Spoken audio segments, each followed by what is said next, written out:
दोस्तों, बोलते हैं कि पुणे का यरवदा जेल महिलाओं के लिए सुरक्षित है, लेकिन उस जेल की ऊंची दीवारों के अंदर महिला कैदियों के साथ जो होता है वह कौन जानता है। उस जेल का सुपरिटेंडेंट अविनाश सिंह रात में महिला कैदियों के साथ रातें बिताता, उनका बेरहमी से शोषण करता, लेकिन कोई भी कैदी उसके आतंक के खिलाफ एक लफ्ज भी नहीं निकाल पाती थी। दोस्तों, एक दिन की बात है, खुद डीसीपी मैडम किरण राठौर एक कैदी बनकर उस जेल का निरीक्षण करने पहुंची, लेकिन उस वहशी जेलर ने उनके साथ भी वही गलत हरकत करने की कोशिश की। उसके बाद जो हुआ उसे जब आप सुनेंगे तो आपकी आंखें फटी की फटी रह जाएंगी।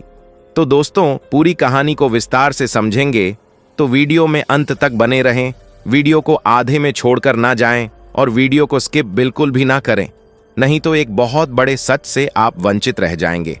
और आप मेरे चैनल पर नए हैं तो कृपया करके वीडियो को लाइक करके चैनल को सब्सक्राइब जरूर कर दें।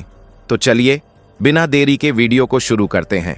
दोस्तों, महाराष्ट्र का पुणे शहर एक ऐसा शहर जिसे दक्कन की रानी कहा जाता है। बाहर से यह शहर आईटी हब, संस्कृति और शिक्षा का केंद्र बेहद खूबसूरत और शांत दिखाई देता है, लेकिन हर चमकती चीज के नीचे एक अंधेरा भी पलता है। कहते हैं कि पुणे एक ऐसा शहर है जो कभी नहीं सोता है। इसकी रातें जितनी रंगीन हैं उतनी ही खतरनाक भी। दोस्तों, उसी पुणे शहर में डीसीपी किरण राठौर नाम की एक ईमानदार और सख्त ऑफिसर अपने पद पर नियुक्त थीं। बाहर से सुंदर, सुशील और सौम्य दिखने वाली किरण राठौर अंदर से किसी फौलाद से कम नहीं थीं। उनकी आंखों में एक ऐसी तेजी थी कि बड़े से बड़ा अपराधी भी उनसे नजरें मिलाने की हिम्मत नहीं कर पाता था। एक एक अपराधी किरण राठौर के नाम से कांपता था, क्योंकि किरण का स्वभाव ही ऐसा था। पत्थर दिल का तमगा उन्हें मिला हुआ था, लेकिन यह पत्थर सिर्फ अपराधियों के लिए था। आम जनता और पीड़ितों के लिए वह किसी देवी से कम नहीं थी। कहते थे कि अगर कोई अपराधी खुद को बेगुनाह भी कहे, लेकिन अगर वह किरण राठौर का नाम सुन लेता तो उनके डर के कारण ही वह इंसान अपना असली अपराध कबूल कर लेता था। दोस्तों, किरण राठौर एक बहुत छोटे से गांव से निकलकर आई थीं। उन्होंने अपने बचपन में औरतों पर होते अन्याय को बहुत करीब से देखा था और तभी कसम खाई थी कि वह इतनी ताकतवर बनेंगी कि किसी भी कमजोर की आवाज दबने न दें। आंखों में बड़े सपने लेकर वह इस मुकाम तक पहुंची थीं और उन्होंने अपना सपना पूरा भी किया था। दोस्तों, किरण राठौर वह महिला थीं जो हमेशा न्याय के लिए लड़ती थीं। उन्होंने कभी किसी के साथ अन्याय नहीं किया। वह हमेशा सबकी मदद करती थीं, कमजोर लोगों का साथ देती थीं। लेकिन उन्हें पता नहीं था कि एक रात पुणे शहर में ऐसी भी आएगी जो उनकी खुद की जिंदगी को दांव पर लगा देगी। दोस्तों, एक दिन की बात है, डीसीपी मैडम अपने कैबिन में बैठकर एक जरूरी फाइल पर नजर गड़ाए हुए थीं। बाहर हल्की बारिश हो रही थी और वह शाम की चाय पी रही थीं। तभी उनके कैबिन का दरवाजा धीरे से खटका। वहां पर एक पांडु नाम का हवलदार पसीने से तरबतर कांपते हुए खड़ा था। पांडु यरवदा महिला जेल का एक पुराना हवलदार था जो कैदियों को सामान पहुंचाने और मेस के कुछ कामों में मदद करता था। किरण ने नजरें उठाकर उसे देखा। पांडु की हालत देखकर वह समझ गईं कि मामला गंभीर है। क्या बात है पांडु, तुम इतने घबराए हुए क्यों हो? पांडु के हाथ कांप रहे थे। उसने लड़खड़ाती आवाज में कहा, मैडम वो हमारे जेल में कुछ भी ठीक नहीं है। किरण ने अपनी कुर्सी सीधी की। पांडु, तुम क्या कहना चाहते हो? जरा खुलकर बोलो, क्या सही नहीं है? तब पांडु लगभग रोते हुए बोला, मैडम, हमारी जो महिला यरवदा जेल है उसमें हमारी बहन बेटियां जो कैदी हैं वो सुरक्षित नहीं हैं। मैडम, उनका शोषण हो रहा है, उनका फायदा उठाया जा रहा है। ये कहते कहते उसकी आवाज भर आई। किरण के हाथ में रखा कप मेज पर अटक गया। उनकी आंखें सिकुड़ गईं। पांडु, ये तुम क्या बोल रहे हो? होश में तो हो? तुम्हें पता है तुम किस पर इल्जाम लगा रहे हो? यरवदा जेल, मेरी नाक के नीचे। तब पांडु घुटनों के बल बैठ गया। हाँ मैडम, मुझे पता है मैं क्या बोल रहा हूं। ये बात एकदम सच है। मैं कई दिनों से आपको बताने की हिम्मत जुटा रहा था। मैडम, अगर यह बात बाहर निकली तो वो लोग मुझे जान से मार देंगे। तभी डीसीपी मैडम ने कहा, बताओ पांडु, कौन है वो? कौन है जो महिलाओं का शोषण कर रहा है, महिलाओं के साथ दुर्व्यवहार कर रहा है?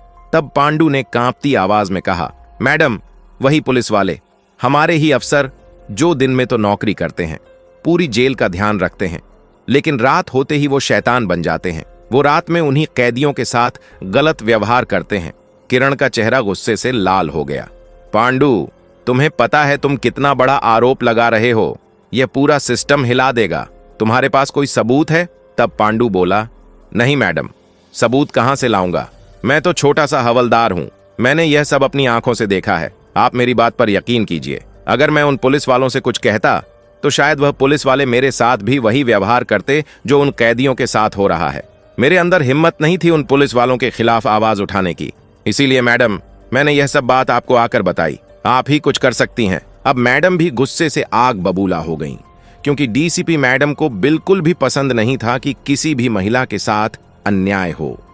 और मैंने आपको बताया है कि किरण राठौर वह औरत थीं जो न्याय से लड़ने के लिए हमेशा तैयार रहती थीं। अब किरण राठौर ने, यानी कि डीसीपी मैडम ने पांडु को उठाया और कहा, पांडु, तुम्हारा बहुत बहुत धन्यवाद जो तुमने मुझे यह खबर लाकर दी। तुम डरो मत, मैं तुम्हें यकीन दिलाती हूं, तुम्हारा बाल भी बांका नहीं होगा। लेकिन पांडु, एक बात बताओ कि जब मैं पिछले सप्ताह ही उस जेल में इंस्पेक्शन के लिए आई थी, तब किसी भी महिला ने मुझे यह बात क्यों नहीं बताई? सब तो ठीक लग रहा था। तब पांडु ने कहा, मैडम, वो सब दिखावा था। वहां पर जितने भी पुलिस वाले हैं और खासकर सुपरिटेंडेंट अविनाश सिंह, वो सभी कैदियों को डरा धमका कर रखते हैं। कहते हैं कि अगर तुमने हमारे खिलाफ मुंह खोला तो तुम्हारी खैर नहीं। हम तुम्हारे साथ इतना बुरा करेंगे कि तुमने सोचा भी नहीं होगा। तुम्हारी सजा बढ़वा देंगे, तुम्हारे परिवार को फंसा देंगे। इस तरह की बातें कहकर पुलिस वाले महिलाओं को डराते हैं। तभी डीसीपी मैडम बोली, अविनाश सिंह, उन्हें याद आया पिछली बार अविनाश कितना विनम्र बनकर उनसे मिला था। पांडु, तुम्हारा बहुत बहुत धन्यवाद जो तुमने हिम्मत दिखाई। मैं तुम्हें सरकार से कुछ न कुछ अवार्ड जरूर दिलवाऊंगी, लेकिन सबसे पहले मुझे यह बताओ कि इन सब तरह का व्यवहार कब होता है? तब पांडु ने बताया, मैडम, जब सारे पुलिस वाले दिन भर अपनी ड्यूटी करके थक जाते थे, तब वह रात को उस महिला कैबिन के पास जाते थे जहां पर सभी महिलाएं अपनी सजा काट रही होती हैं। रात 12 बजे के बाद असली खेल तब शुरू होता है। सुपरिटेंडेंट का कमरा किसी ऐशगाह से कम नहीं है। तब डीसीपी मैडम ने कहा, कोई बात नहीं पांडु, तुम जाओ, ऐसा दिखाओ कि कुछ हुआ ही नहीं और मुझे हर एक खबर देते रहना। मैं आज शाम को ही उस जेल का निरीक्षण करने आ रही हूँ। पांडु के जाने के बाद किरण राठौर के दिमाग में यही बात चल रही थी कि आखिर महिलाओं के साथ ही ऐसा क्यों होता है? क्यों हर बार महिलाओं को ही झुकना पड़ता है? दोस्तों, कहते हैं कि महिला का जीवन बहुत कठिन होता है। अगर कोई महिला गलत होती है तो पूरा समाज उसके खिलाफ खड़ा हो जाता है, कोई साथ नहीं देता है। लेकिन वह भी एक महिला है, उसे भी किसी के सहारे की जरूरत होती है और एक महिला ही दूसरी महिला को समझ पाती है। डीसीपी मैडम भी उन महिलाओं का दर्द समझती थीं, इसीलिए आए दिन सबसे जाकर जेल में मिलती थीं। अब दोस्तों, उसी दिन शाम को डीसीपी मैडम बिना किसी पूर्व सूचना के जेल का निरीक्षण करने पहुंची। उनके आने से जेल में हड़कंप मच गया। सुपरिटेंडेंट अविनाश सिंह भागता हुआ आया। अरे मैडम, आपने बताया नहीं, हम कोई तैयारी कर लेते। किरण ने ठंडी नजरों से उसे देखा। तैयारी? जेल में कैसी तैयारी अविनाश? मैं सिर्फ रूटीन चेक पर हूं। जब डीसीपी मैडम ने सब कुछ देखा, कैदियों के बैरक, मेस, सब कुछ, तो डीसीपी मैडम को बाहर से तो सब कुछ अच्छा लग रहा था। सब कुछ साफ सुथरा, मानो किसी रिसोर्ट में आ गई हूं। लेकिन आधी रात में उस जेल के अंदर क्या हो रहा था, वह सिर्फ वहां की कैदी महिलाएं ही जानती थीं। अब डीसीपी मैडम ने सब लोगों से पूछताछ की, सारी कैदियों से बात की। उन्होंने एक एक कैदी की आंखों में देखने की कोशिश की, उन्हें भरोसे में लेने की कोशिश की। किसी को कोई शिकायत, कोई दिक्कत, यहाँ का स्टाफ ठीक से बर्ताव करता है। लेकिन किसी भी कैदी की हिम्मत नहीं हो रही थी कि वह डीसीपी मैडम को एक इशारा ही कर दे या कुछ बताने की कोशिश करे। सब नजरें झुकाए खड़ी थीं और एक ही रटा रटाया जवाब दे रही थीं, नहीं मैडम, सब ठीक है। किरण ने देखा, जब वो यह कह रही थीं, तब उनकी नजरें अविनाश सिंह पर थीं, जो पीछे मुस्कुरा रहा था। तब डीसीपी मैडम समझ गई थीं कि यह सब अपना मुंह ऐसे नहीं खोलेंगी। इनके दिल में खौफ बहुत गहरा है। दोस्तों, दूसरे दिन डीसीपी मैडम वापस अपने कैबिन में बैठकर यही सोचने लगीं कि आखिर मैं इन सब का भांडा कैसे फोड़ूं, कैसे उन पुलिस वालों को बाहर लेकर आऊं जो महिलाओं का शोषण कर रहे हैं, उनके साथ गलत व्यवहार कर रहे हैं, उनका फायदा उठा रहे हैं। सबूत चाहिए थे, रंगे हाथों पकड़ना था। तभी डीसीपी मैडम ने एक खतरनाक फैसला लिया। उन्होंने सोचा कि अगर मुझे पर्दाफाश करना है तो मुझे ही आज रात जेल में कैदी बनकर जाना पड़ेगा। उन्होंने अपने दो सबसे भरोसेमंद सब इंस्पेक्टर रवि और मोहन को बुलाया। ये दोनों नए थे, तेज तर्रार थे और किरण की बेहद इज्जत करते थे। किरण ने उन्हें अपने कैबिन में बुलाया और दरवाजा अंदर से बंद कर लिया। रवि, मोहन, एक बहुत ही खतरनाक और ऑफ द बुक्स मिशन है। इसमें जान का खतरा है। अगर पकड़े गए तो मैं भी तुम्हें पहचानने से इनकार कर दूंगी। रवि और मोहन ने एक दूसरे को देखा। मोहन बोला, मैडम आप हुक्म कीजिए, हम जान दे देंगे। तब किरण ने उन्हें पूरा प्लान समझाया। मैं आज रात एक कैदी बनकर यरवदा जेल जाऊंगी। मेरा नाम होगा मीरा और मुझ पर धोखाधड़ी का आरोप होगा। तुम दोनों को भी किसी तरह जेल के अंदर उस वक्त नाइट ड्यूटी पर रहना होगा। मैंने हाल ही में तुम दोनों का ट्रांसफर वहीं करवाया है। यह अविनाश नहीं जानता कि तुम मेरे आदमी हो। रवि ने कहा, मैडम लेकिन यह बहुत रिस्की है। वह अविनाश जानती हूं, किरण ने उसे टोका। इसीलिए तुम दोनों को मेरा बैकअप चाहिए। मैं अपने कॉलर में एक माइक्रो कैमरा और माइक लगाकर जाऊंगी। तुम दोनों के पास भी हिडन कैमरे होंगे। मोहन, तुम बाकी स्टाफ पर नजर रखोगे और उनकी हरकतें रिकॉर्ड करोगे। रवि, तुम मेरे आसपास रहने की कोशिश करोगे, लेकिन एक अनजान गार्ड बनकर। अगर हालात बिगड़ते हैं तो तुम्हें मुझे वहां से बाहर निकालना होगा। अब दोस्तों, वह रात आ ही गई थी जिस रात ने डीसीपी मैडम की जिंदगी उजाड़ दी थी। लेकिन किस तरह डीसीपी मैडम इन सब से लड़ीं और जीतीं, यह भी मैं आपको वीडियो में आगे बताऊंगा। दोस्तों, वह 12 अप्रैल मंगलवार का दिन था। रात के 2 बज रहे थे। कुछ पुलिसकर्मी ड्यूटी पर सो रहे थे, कुछ पुलिसकर्मी रखवाली कर रहे थे और कुछ पुलिसकर्मी, जैसा कि पांडु ने बताया था, महिलाओं के बैरक के पास महफिल जमाए बैठे थे। अब डीसीपी मैडम भी कैदी के मैले कुचैले कपड़े पहनकर यरवदा महिला जेल में एक नकली वारंट के साथ घुस गईं। सब इंस्पेक्टर रवि, जो पहले से ही ड्यूटी पर था, ने उन्हें अंदर लिया। जैसे ही लोहे के भारी दरवाजे उनके पीछे बंद हुए, एक पल के लिए किरण का दिल धड़क उठा। हवा में एक अजीब सी निराशा और डर की गंध थी। उन्हें यह पता नहीं था कि वह जिंदा बाहर आएंगी या नहीं भी आएंगी, क्योंकि कहते हैं कि जेल एक ऐसी जगह है जहां पर खून भी माफ होता है। अगर कोई कैदी किसी कैदी की हत्या कर दे तो वह भी माफ होता है। अगर कोई पुलिस वाला किसी कैदी को मारे तो भी वह माफ होता है। अब दोस्तों, रात के 2 बजे कैदी के कपड़े पहनकर किरण राठौर सबसे पहले जेल के अंदर पहुंची और उसी इलाके में गईं जहां पर महिलाएं अपने कैबिन में बंद थीं। उस कैबिन के बाहर कुछ पुलिस वाले बैठे हुए थे, जो कुछ लोग महिलाओं से डांस करवा रहे थे, कुछ लोग महिलाओं से पैर दबवा रहे थे, कुछ पुलिस वाले महिलाओं के साथ भद्दी भद्दी बातें और गलत व्यवहार कर रहे थे। जब डीसीपी मैडम ने यह सब कुछ देखा तो उनके पैरों तले भी जमीन खिसक गई। पांडु ने जो कहा था वह अक्षरशः सच था। अब डीसीपी मैडम को यह तो पता था कि वह अगर जेल में जा रही हैं तो उसे कुछ ना कुछ तो सबूत चाहिए ही होंगे न्याय दिलाने के लिए, नहीं तो डीसीपी मैडम खुद ही फंस सकती थीं। उनका गुप्त कैमरा और माइक चालू था। जैसे ही डीसीपी मैडम वहां पर गईं तो एक हवलदार, जिसे मोहन दूर से रिकॉर्ड कर रहा था, डीसीपी मैडम के पास आया और कहने लगा, ए, तू कौन है? मैंने तो तुम्हें आज तक यहां पर नहीं देखा। तुम्हारा नाम क्या है? नई आई है क्या? तब डीसीपी मैडम ने एक डरी हुई कैदी की तरह अभिनय करते हुए कहा, जी साहब, मैं आज ही आई हूं। सुबह ही मुझे यहां पर लाया गया है। तब एक पुलिस वाले ने कहा, क्या अपराध किया है? बहुत सीधी सादी दिख रही है। तब डीसीपी मैडम ने कहा, साहब, मेरे ऊपर धोखाधड़ी का आरोप लगा है, लेकिन मैंने कुछ नहीं किया है, मुझे फंसाया गया है। तब 2-3 पुलिस वाले वहीं पर मौजूद थे और वह कहने लगे, हाँ हाँ हाँ, सब यही कहते हैं कि मैंने कुछ नहीं किया है। चल, तेरा नाम क्या है? तब डीसीपी मैडम ने अपना नाम मीरा बताया।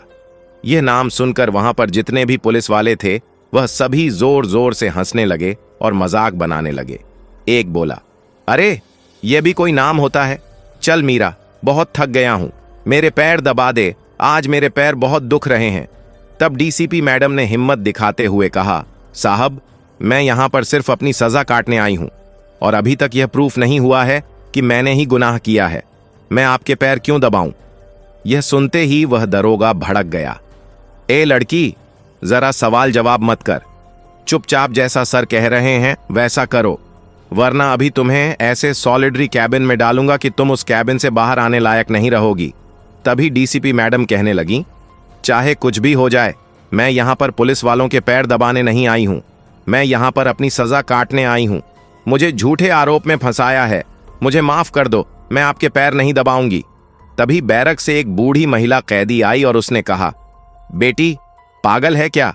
ये जो बोल रहे हैं वैसा करो। अगर नहीं किया तो ये तुम्हें बहुत जलील करेंगे, तुम्हें बहुत मारेंगे। ये जानवर हैं।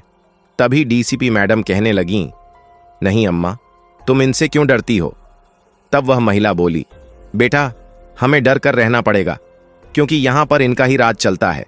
ये जो कहेंगे हमें वही करना पड़ेगा। अपनी इज्जत बचानी है तो जुबान बंद रख। तब मैडम कहने लगीं, तुमने आज तक इनके खिलाफ आवाज क्यों नहीं उठाई? इतने में सब इंस्पेक्टर रवि, जो प्लान का हिस्सा था और अनजान बना हुआ था, वहां आया और उसने डीसीपी मैडम का हाथ पकड़ लिया और कहने लगा, चलो, बहुत ज्यादा सवाल जवाब करने आ रही हैं ना तुम्हें। बड़े साहब सुपरिटेंडेंट बुला रहे हैं।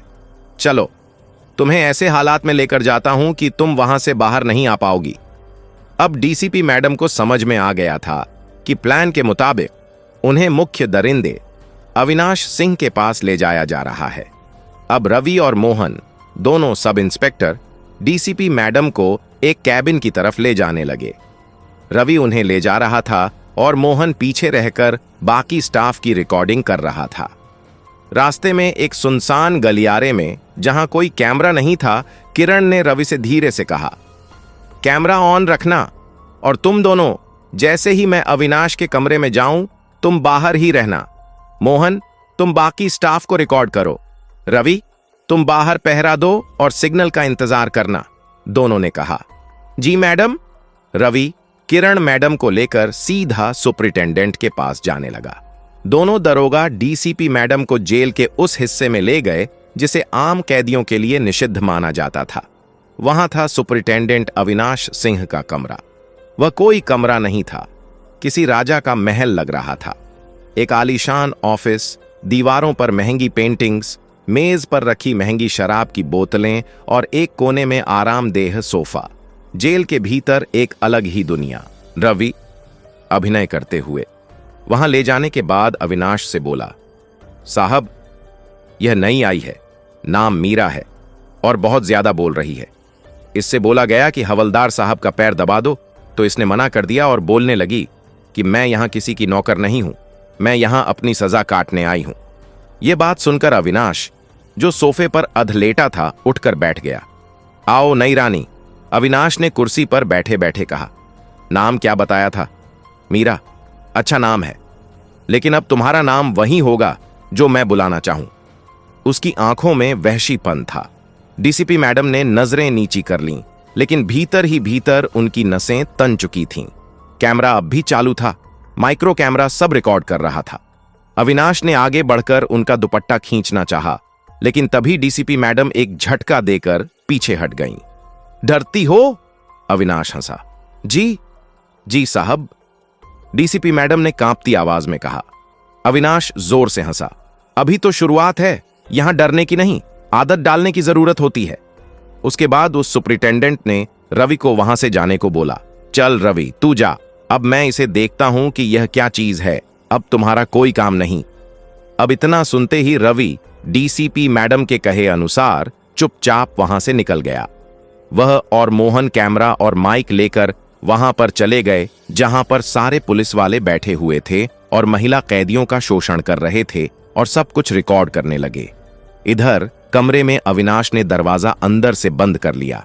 अविनाश ने डीसीपी मैडम, जो कैदी बनी हुई थीं, को अपने करीब लाने की हर कोशिश की।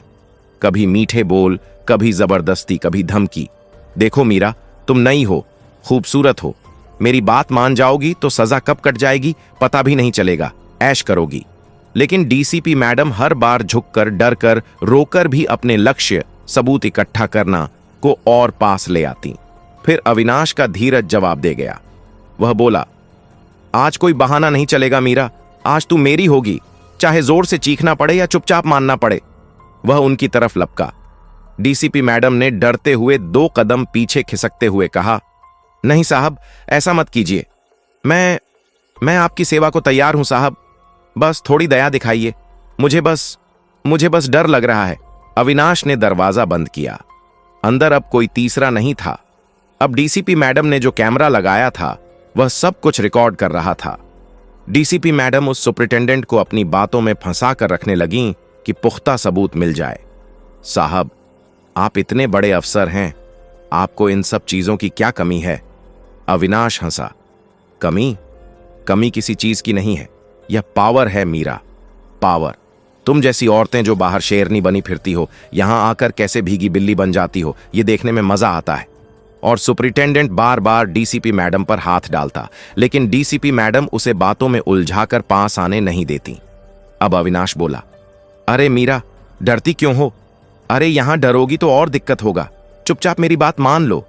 अरे यहां तो मैं बहुत सारी कैदियों की जिंदगी संवार चुका हूं और बिगाड़ भी चुका हूं, तुम क्या चीज हो? अब इसी तरह बातों बातों में, नशे और पावर के घमंड में अविनाश अपनी सारी करतूतों के बारे में खुद बता दिया। तुम्हें क्या लगता है, वो पांडु हवलदार, वो जो बाहर बहुत शरीफ बनता है, सब जानता है वो, लेकिन उसकी हिम्मत नहीं है कुछ बोलने की। ऊपर तक सब मेरी जेब में है। वो जो पिछली बार डीसीपी आई थी ना, किरण राठौर, वो भी इंस्पेक्शन करके चली गई, कुछ नहीं उखाड़ पाई। तुम क्या चीज हो? यह सब कैमरे में कैद हो गया। उसके बाद जो डीसीपी मैडम थीं, वह सोचीं कि इतना सबूत काफी है, अब मुझे यहां से निकलना चाहिए। तभी प्लान के मुताबिक बाहर जोर जोर से अलार्म बजने की आवाज आई। सब इंस्पेक्टर रवि ने कमरे का दरवाजा पीटा। साहब, दरवाजा खोलिए, बैरक नंबर 5 में झगड़ा हो गया है, एक कैदी ने दूसरी का सिर फोड़ दिया है, आपको तुरंत चलना होगा। अविनाश गुस्से में बोला, हरामखोर, इसी वक्त होना था। ठीक है, मैं आता हूं। उसने मैडम की तरफ देखा और कहा, मैं तुम्हें बाद में देख लूंगा, अगली बार बचना मुश्किल होगा। अविनाश के जाते ही डीसीपी मैडम उस कमरे से बाहर निकल गईं। इधर मोहन ने भी सब कुछ कैमरे में रिकॉर्ड कर लिया था। दोनों पुलिस वालों ने डीसीपी मैडम को सब कुछ रिकॉर्ड करके दे दिया और डीसीपी मैडम तुरंत उसी वक्त रवि और मोहन की मदद से जेल के पिछले दरवाजे से बाहर चली गईं, जहां उनकी गाड़ी इंतजार कर रही थी। डीसीपी मैडम उस रात उस जेल से तो निकल गईं, फिर डीसीपी मैडम दूसरे दिन सुबह वह सारे सबूत लेकर सीधे पुलिस हेडक्वार्टर में अपने सबसे वरिष्ठ अधिकारियों कमिश्नर के पास पहुंची।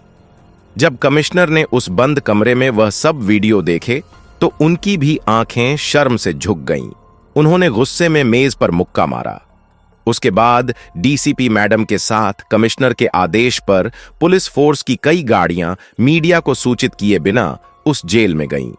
अविनाश सिंह, जो अपने कैबिन में बैठा था, उसे अंदाजा भी नहीं था कि उसका क्या हश्र होने वाला है। जब किरण राठौर ने अपनी डीसीपी की वर्दी में उसके कमरे का दरवाजा खोला तो अविनाश उन्हें देखकर खड़ा हो गया। मैडम, आप इस वक्त? सब ठीक है? किरण ने अपनी पिस्तौल निकाली और उस पर तान दी। Superintendent Avinash Singh, you are under arrest. Avinash की आंखें फटी रह गईं। क्या? किस जुर्म में? मीरा को याद करो, किरण ने ठंडी आवाज में कहा। अविनाश का चेहरा सफेद पड़ गया।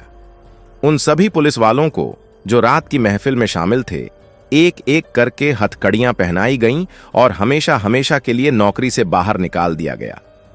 तब पूरे पुलिस फोर्स में डीसीपी मैडम की बहुत तारीफ हुई। जितनी भी कैदी महिलाएं थीं, जब उन्हें पता चला कि मीरा असल में डीसीपी थीं, तो वे रोने लगीं।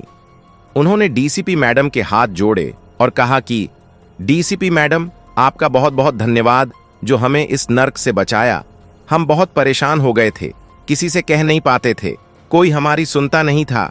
जब भी आवाज उठाने की कोशिश करते थे, हमारी आवाज दबा दी जाती थी, हमें प्रताड़ित किया जाता था। आपने हमें नई जिंदगी दी है।